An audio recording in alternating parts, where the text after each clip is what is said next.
taranja azakazaka fiarakodia dingana fahadimy amin'ny fidinany tompontakan'i Madagasikara eo amin'ny slalom izay nitaterahana teny amin'ny tanimena be teny amin'ny digy tamin'ny omaly sy androany ka toy izao ny fakavokatra tamin'izany dingana fahadimy amin'ny fidinany tompontakan'i Madagasikara ity ho an'ny deux motrices dia amin'ny Hugo Louvel no lazo ny larina voalohany mitondra Peugeot 309 ary ny larina faharoa dia ny rainy Gérard Louvel mitondra Peugeot 206 ary ny larina fahatelo kosa dia Fred Rabikoto mitondra Peugeot 306 izy mianaka etsy ambony dia avy eo amin'ny FMSM fa i Fred Rabikoto kosa dia mpanamory avy eo amin'ny Asakam.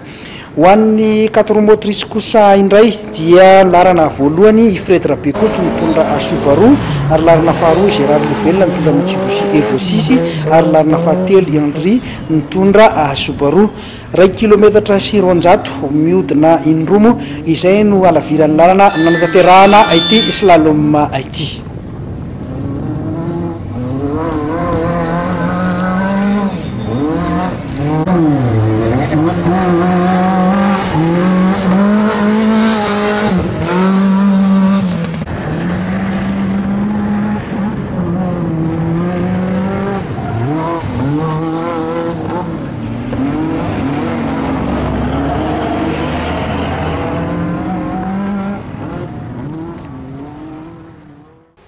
Dia iny fanadihadiana ihany koa tompoko lasy tompoko vavy no entsika mamarana ny fandaharana amin'ny ity hariva ity isaorana betsaka ianao tany tonga hatramin'ny tany nanaraka ny fandaharana mahery hatramin'ny farany. Veloma tompoko.